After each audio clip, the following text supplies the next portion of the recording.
Bless these, Lord. They are very particular. They came from everywhere to this place. They laid aside the duties laid upon their hearts in order to come here. And they're hearing, and they're changing. And we believe you, Lord, that these can be the greatest days in the history of the human race. So bless these in Jesus' name. And all the people said, amen. It's so good to see you. Turn to the one right by you and say, my, you look so pretty.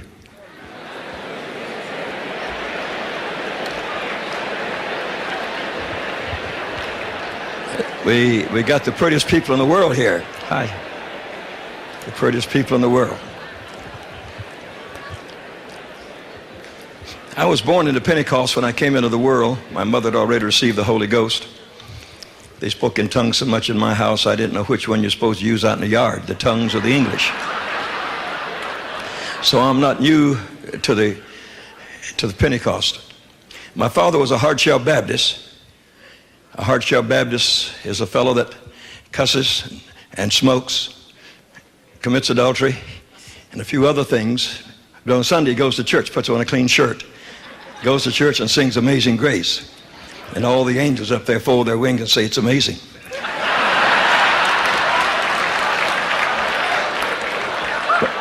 My mother was a Methodist, and she received the Holy Ghost and changed our home. And out of 7 children, she got 4 preachers.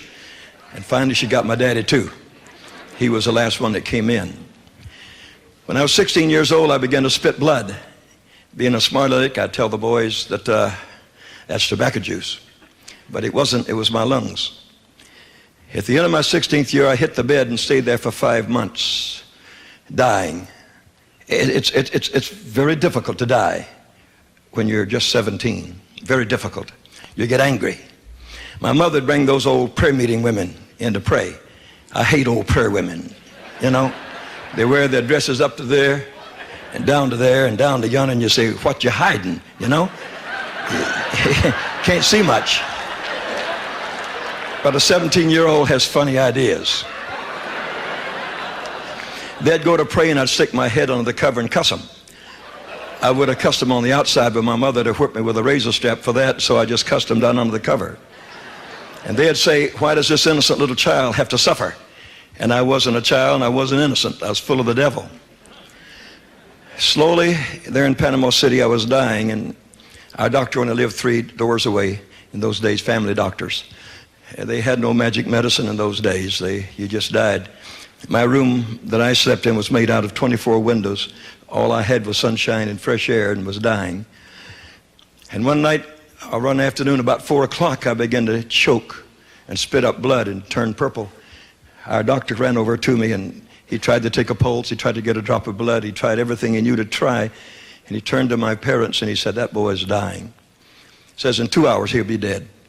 He says, I have a little work at the office. He says, I'll go down and make out the death report and also the certificate of his death, and you take it to the cemetery, and you can get a lot to bury him in. And he walked out the door. Normally, doctors, you know, pretty clever people, and they know what they're talking about.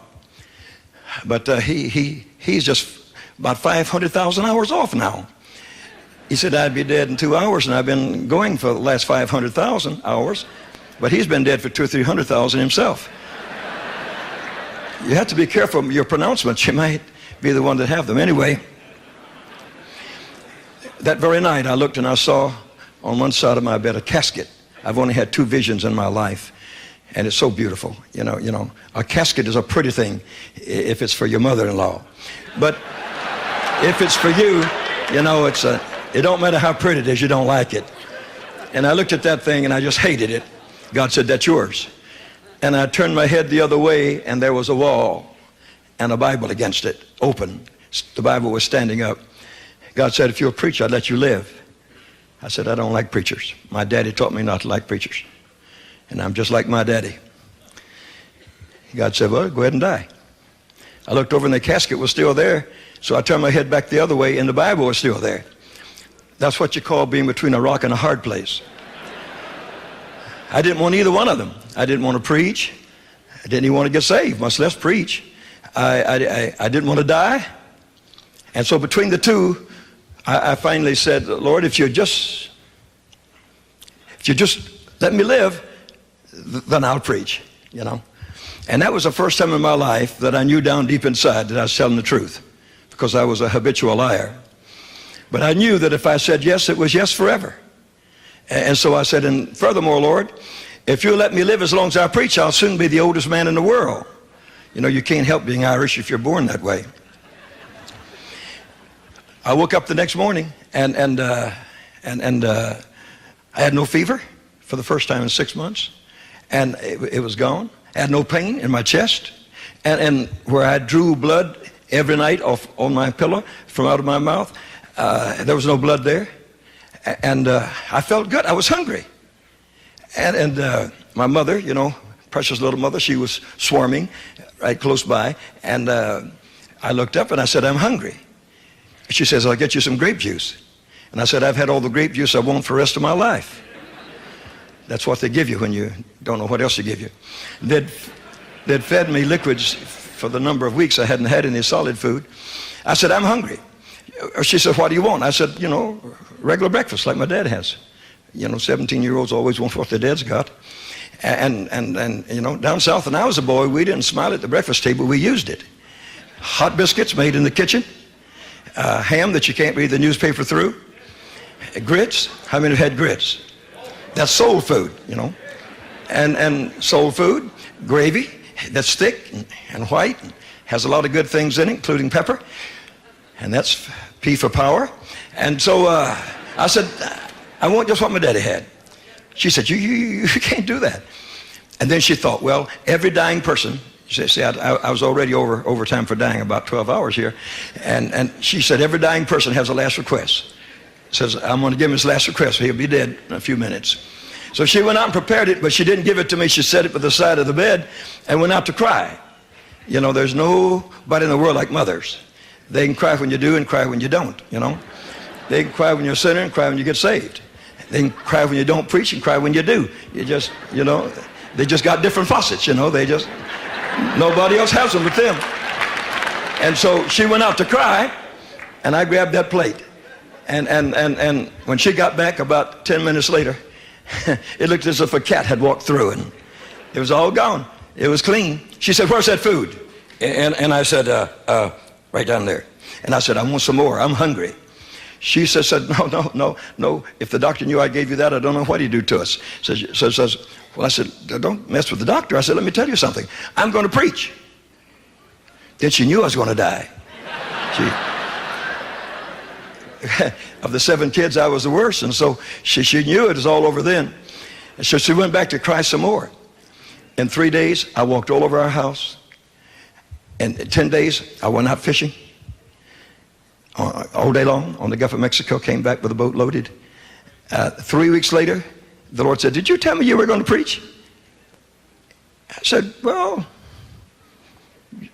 yeah. Well, he says, get to it. Well, he said, now. Yeah. I didn't know what to do. So 17-year-olds always ask their daddy what to do, even though he's full of the devil. So my father was eating breakfast, and I walked into the kitchen. He ate in the kitchen just before going to work. He ate before the rest of the family got around. And I said, Papa, we called our daddy Papa 60 years ago. And I said, Papa, I'm going to preach. You would have thought I'd have thrown a gallon of ketchup on him. He was a full-blood Irishman. His blood pressure began to rise, and I thought he was going to explode. There was just the two of us in there, and he weighed about 250 pounds. Was an enormous man, been a machinist ever since he was a teenager, tremendous muscles, and he was just puffing up. And then he hit the table with both fists, and his coffee cup came in the air. And he said, well, I'll be damned. And he began to cuss me. He said, you're going to starve to death. Well, I didn't know but what they had a graveyard for preachers that starved. I hadn't investigated, you know. I knew some of them did disappear and didn't come back, but I didn't know where they were, you know. But you always believe your daddy when you're 17. And he got real angry. Now, when he liked me, he called me Lester. But when he didn't, he'd say, boy.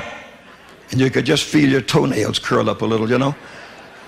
And he said, boy, I'm going to work and I'll finish this tonight. I said, oh God, there won't be anything to finish, you know. I went up to my bedroom and I fell on the floor on my belly, and I hurt like a little kid can never hurt. I was just trembling all inside. And suddenly God just spoke and said, read Isaiah 41:10. I didn't know what it was anymore. Maybe some of you would know. I just grabbed the Bible to see what he said. It said, fear thou not. And it seemed as if a hand went down my throat and pulled out something like an old turnip with long tendrils, and fear was gone. And it hadn't been back yet. It made me a new man. Yeah. It said, fear thou not. I wasn't afraid of my daddy. I wasn't afraid of anybody. It was gone. I said, well, he may have something else. I better go back. Fear thou not, for I am with thee. I said, hey, my papa's not going to go. He made that very evident. Hey, you're going to be with me? Fear thou not, have we? Be not dismayed. Well, he said I was going to starve. So I guess I don't need to be dismayed. He said, for I am thy God. Oh, I said, Moses, God? Yeah.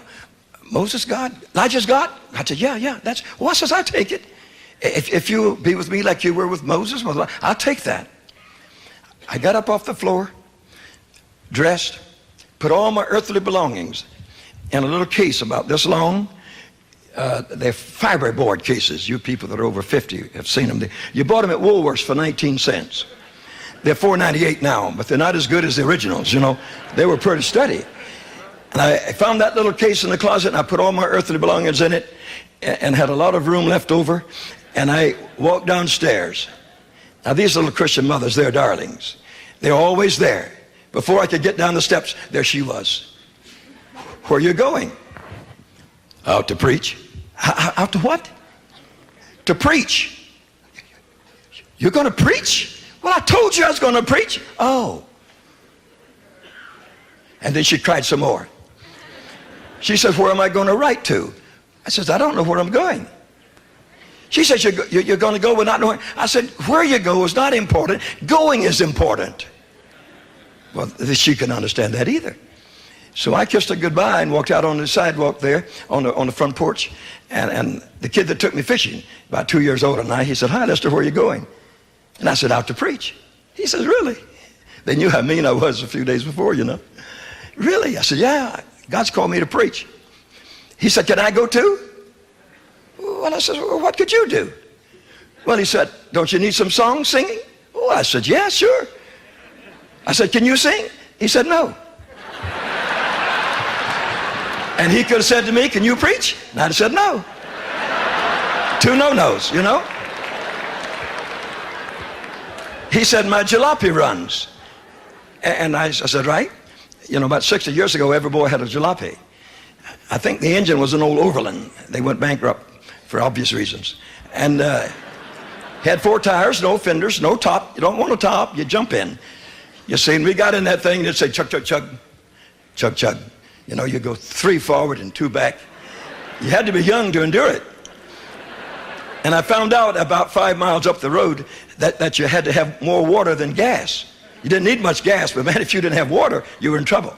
It blew up. So I grabbed the big jug, went out and cooled it down, went over to the farmer and got some more and put it back there for reserve. About 5 miles more, it blew up again. And then when it blew up, hot water came on you. And so we did that about 3 times and parked by the side of the road right under a persimmon tree. And I had my first meal away from home. Persimmons. We must have eaten 100 of them. Thank God they were ripe. Then we chugged about 2 more times, and out in the middle of a field, I saw a little white building, schoolhouse. I says, I'll take it. And so we stopped a man and said, who's got the key? And they said, oh, over the hill over yonder on the other side, you'll find him. So I jumped the fence, ran across the field, over the hill, found an old man. I said, give me the key to the schoolhouse. I got to preach there. Now, that's not the way a 17-year-old talks to a 50-year-old, you know. But he turned around, and I laughed out loud. He had a straw hat on that looked as if a horse had taken a bite out of the side of it. Had a big gap there in it. He pushed it up, and he was bald-headed. He didn't have any teeth, But he had a quid of tobacco in this cheek and a quid of tobacco in that cheek. And he was groovy. It was running down both sides and falling off of his cheek. Now, I'd never seen anything like it. And I said, give me that key. He was just about to say no, and I said, you can't say that. I said, I was dying of tuberculosis down in Panama City, and God said that I could live on one condition, that I preach, and if you don't give me the key, I'll die, and you're to blame for it anyway. Now, that'll get a key out of a farmer. I don't know about a city boy, but a farmer will give over a key. He gave me a long greasy string with a key on the end of it. I said, I need a lantern too. So he gave me a lantern, and I went over to his house and picked up the lantern, went over and swept out the little old schoolhouse of my friend. And that night, 8 farmers came to church, not one woman. Now, I don't know who got them all notified about it. I didn't notify anybody except the one man. 8 of them. They came down and sat in those homemade seats. This was during the Depression. And they didn't stop like you did. They just kept on going till all you could see was a nose and a bald head. I told my friend, I says, the meeting's all yours. And you would give a lot of money to sing the first 10 minutes. He couldn't sing and they wouldn't. Now, it was something else. He came back and sat down and he said, this meeting's yours. So I got up and looked at those 8 guys, and I hated every one of them. And I didn't know what to do. I said, I know what I'll do. I said, I'll tell my life story. There's nothing so interesting as a life story of a 17-year-old. He knows it all, and he's been everywhere, you see? And so I proceeded to tell my life story. And those farmers hadn't heard anything like it lately, and they would hit the desk and spit tobacco juice. I don't know which one was the champion, but they could spit a circle that big and hit the wall with it, poop, and it would run down the wall. And that made me mad too. So they would spit tobacco juice while I talked. I told them the story of my life, just as it was. I was very simple with it. When I got through, I was so upset at him. I says, you can go. And under my breath, I says, and I hope you go to hell, every one of you. You see, I didn't belong to the Church of God. I hadn't gotten sanctified. In my denomination, they didn't teach that. But anyway, they went and I went. The next day I told my friend, I said, there won't be anybody out tomorrow night. We didn't announce any more meeting. I said, let's just look around the farm. And I said, I think we'll go back home after we give one chance tomorrow night. So we looked around the farm all day, and that night there were 30 people out there. I said, where'd these people come from? I didn't invite anybody. The farmers that go around and told the other farmers, he said, the biggest liar that ever came through here is over at the schoolhouse.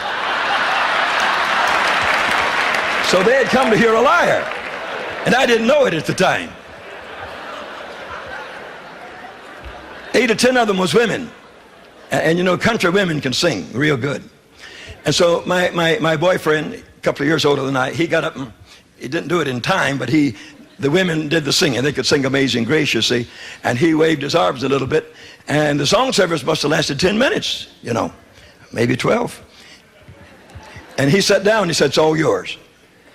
And I said, now what do you do the second time? I said, I hadn't prepared anything. I said, I know what I'll do. I'll tell my life story. You can always go back on your life story, you know. I said, I'll tell my life story. And that was the thing to do, because they'd gone out and told all these people what a liar I was. And so I had to tell the people what they had told them I'd said. So I told the life story over again. And right in the middle of my talk, they'd stand up and spit tobacco juice and said, I told you that's what he said. And I didn't know what they were talking about. But by the time I got through, I was so mad. I said, go on home. And under my breath, and I says, I hope you go to hell. I was an angry young man. The next morning, the man we were staying with says, how long are you going to stay here? And I said, I don't know. I thought I'd get to leave today, but too many came out last night. He says, how long did these things last? I said, how do I know? This is the first one.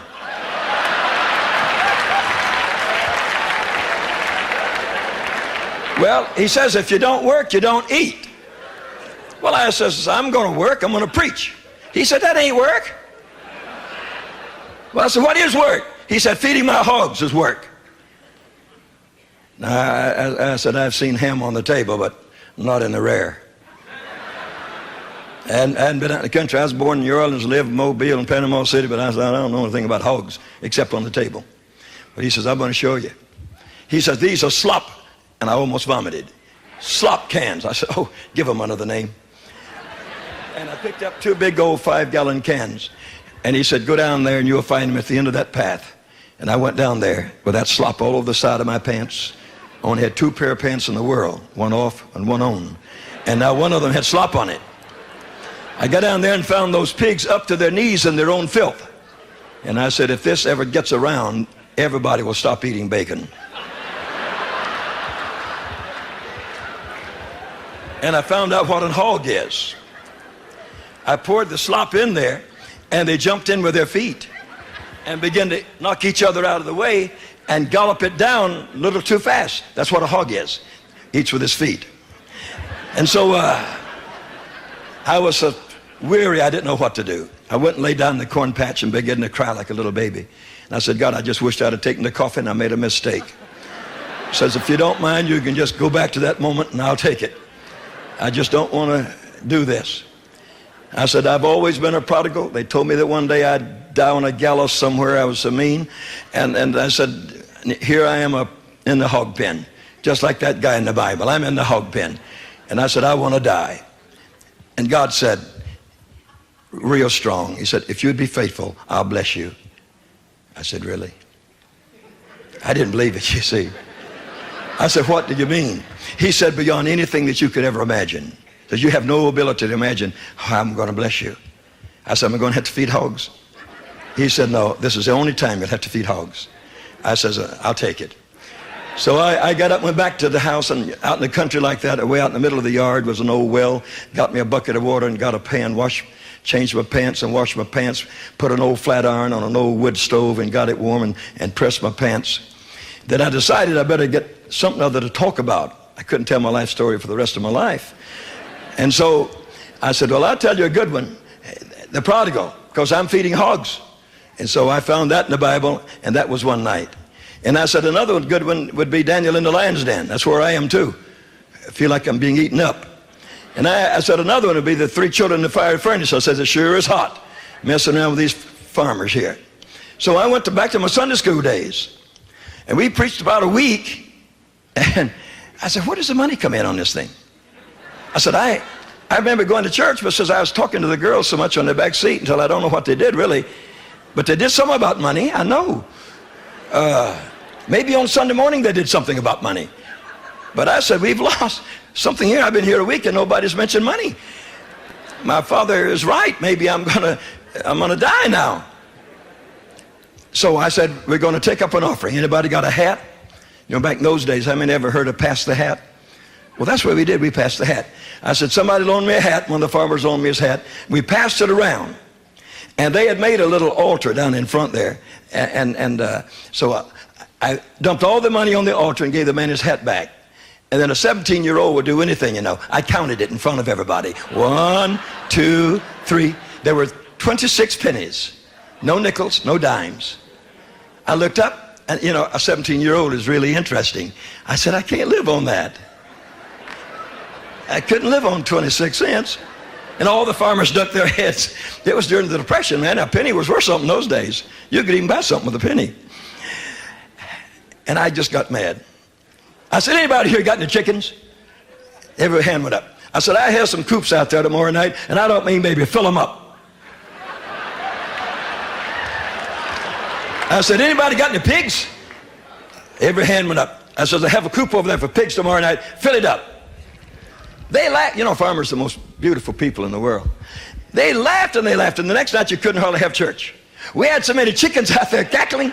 We had so many pigs out there grunting and groaning until you couldn't hardly have church. I told a man there, I said, go sell them and bring me the money. And I was the richest preacher in the country right off. You know, just because you're young, you don't have to be dumb, you know. Within a year, I bought me a brand new Ford. So I don't have any bad stories to tell. I just take up offerings. And I hadn't got out of it yet, you know. I went on from school. We stayed in that place until they built their own church building. 2 missionaries went to Africa, and one was a great pastor in this country. And so then we went on to another little schoolhouse, and that went on for 18 months, and I had my second vision. And I saw the whole world go to hell with my own eyes. Don't tell me there's not a hell. I saw it.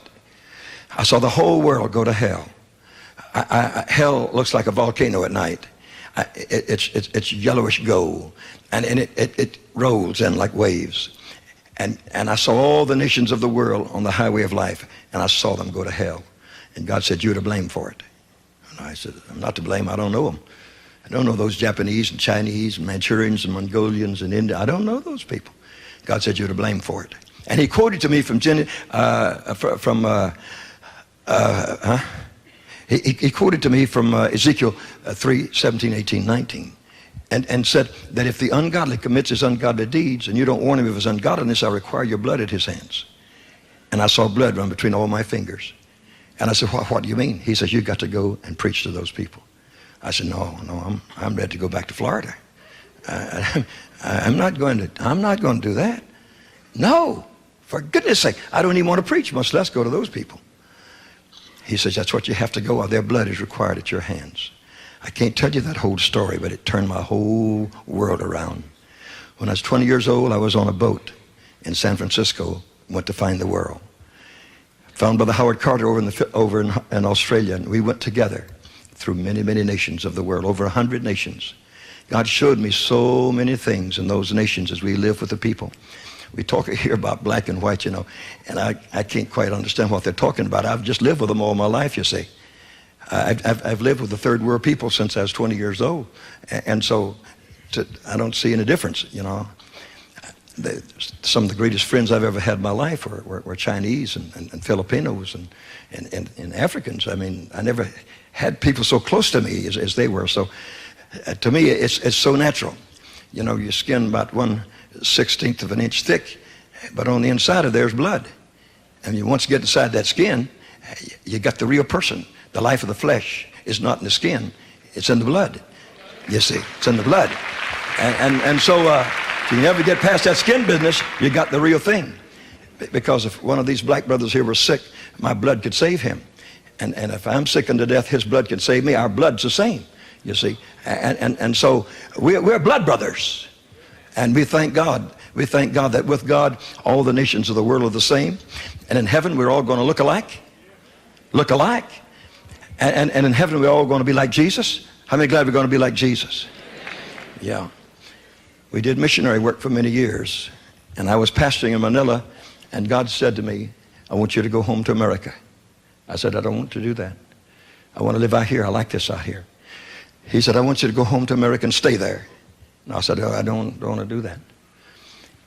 He said, "America's in worse shape than this country here, and you got to go help save America." I said, "I couldn't do anything like that." He said, "I'm going to give you 1 million souls by television." I said, "I don't want to do that either." He said, "If you'll go home, I'll make you a blessing to the young ministers of the whole nation." Well, I said, I'm doing something wrong? We had one of the largest churches in the Orient, and I didn't want to leave it. And he said, "You've got to go home." We came home and didn't own a folding chair. Some of my best friends said that you're 50 and you're finished. And I said, "God, is that true?" And he said, "No, you haven't got started yet, really." Well, I said, "I'd like to get started if you don't mind." And I wrote a book, Run with a Vision. And I began to run hard with that vision. And he told me 7 things that were going to happen in America. And they're happening right now. He told me all about the homosexual thing. And I could see it. Half-dressed with leather around them, brazenly going down the street, boasting of their homosexuality. I saw it before I came back to this country. But he also showed me that the greatest revival humanity has ever had would burst upon the scene and knock to pieces all that junk. Just knock it to pieces.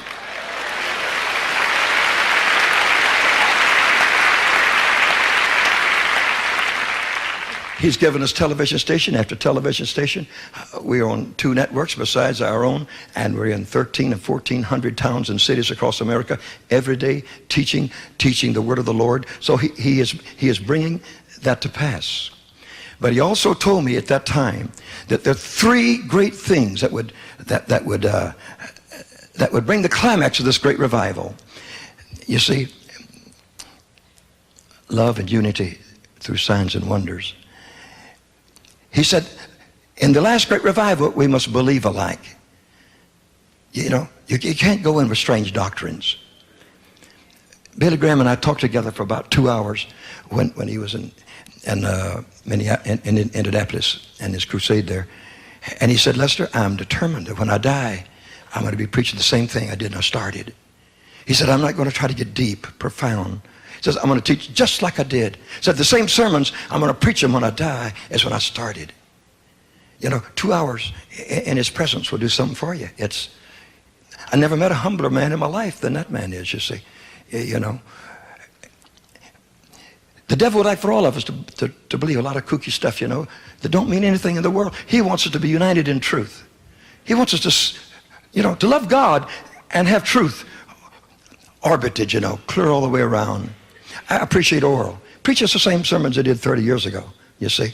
Same message he had. He has the same message now. Somebody says, oh, he's too simple. No, don't tell the sinners that. That's all they understand. They don't understand anything else. And that's who we want. We want the sinners, you see. So for us to have tremendous unity, we just got to have a unity in God, in the truth. Now, in my 57 years in the ministry, I can't help looking 39. I was born that way. And acting like I'm 29, I can't help that either. But we've got to be unified in truth. Happy and I got to preach the same truths. He could leave me at his church, you know, and he's go away somewhere and comes back. It'll be all right. I've taught the same thing that he teaches. We're one in truth, you know. And he said the second element that would bind this great unity together is that we truly love one another. And that's been talked about in all these sessions, every one of them, you see. You got to stop downgrading one another. You know, we have these 4 television stations on the air. We have shortwave all over the world. And the mass media moved in on me wickedly, saying, you've got to tell us what you think. I said, wait a minute. I don't have to do anything. Do as I please. I said, I got a word for you from God. He told me to keep my lips shut and my heart open, and I'm praying for those people. They said, well, we can't put that on the air. And I said, I didn't think you could. It's better to pray for people. These men, they're God's servants. They're not yours. It's none of your business what Brother Roberts does. He's God's servant. You're no boss. Stop chewing around on God's servants. They're God's servants. Say God's servants. They're not yours. A lot of people today are chewing on this one. I like this and I don't like that one. You don't like or dislike. They're not yours at all. They're actually men from outer space that receive the holy anointing from heaven. And they've got a message from God for you. It'll change your life. But leave them alone. We've got to love one another. We've got to care for one another. We've got to speak peaceably about one another. We haven't made it yet. But when we do, on the day of Pentecost, you know, they were all there. Doubting Thomas was there. Thank God he made it. Blaspheming Peter was there. Big shot John was there, wanting a throne a few days before. But they all got there and began to love each other. And that's when the Holy Ghost fell. Yeah, the mightiest revival the earth has ever known is coming. But James, we got to love one another. I love you. I watch you every day, you know. I know more about your grin than you do. I said, isn't that beautiful? Yeah. I said, Hollywood would like to have him, and God got him first. Yeah. Yeah. His disposition and all, just beautiful. Just beautiful. God loves all of his children. We got to love all of God's children. And stop talking about them. Stop talking against them. It's none of your business. You see, I gave to this man. Oh, you didn't. You should have given to Jesus. Yeah.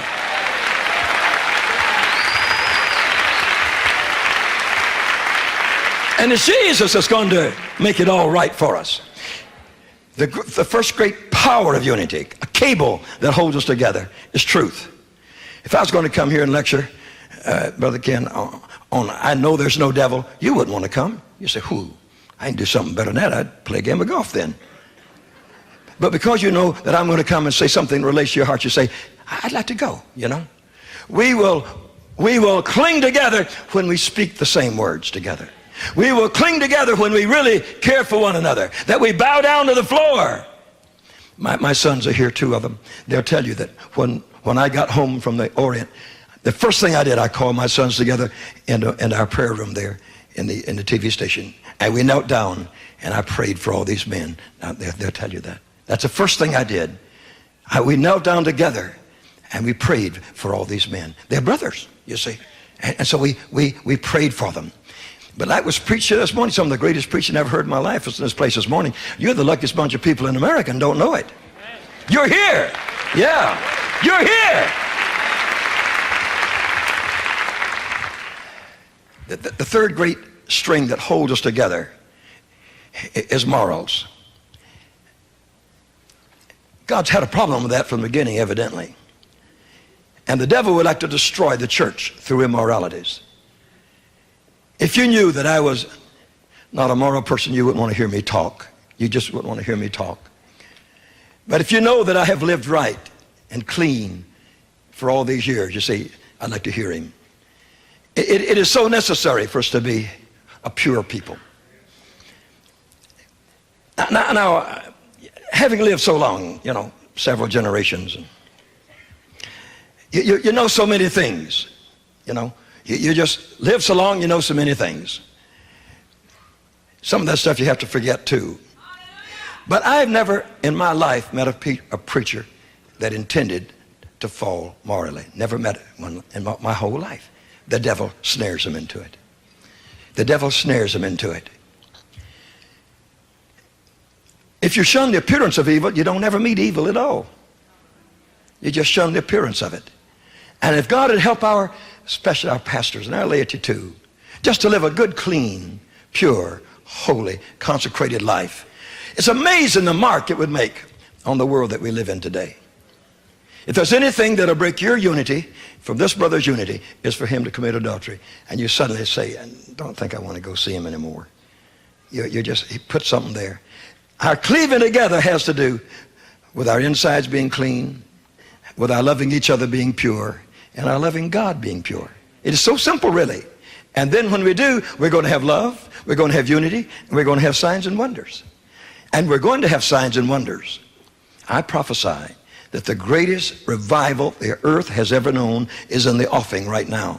And as some were saying this morning, it's already falling in certain parts. And we sure don't want to miss it. We don't want Africa to get it all. We don't want South Korea to get it all. We want our share of it. And by the grace of God, we're going to get our share of it. God has told me that by television and a 30-second prayer, I shall cast the devil out of 10,000 people, and they'll be wallowing all over their front rooms 2,000 or 3,000 miles away and come up from there clean by the power of God. Hallelujah! Glory to God!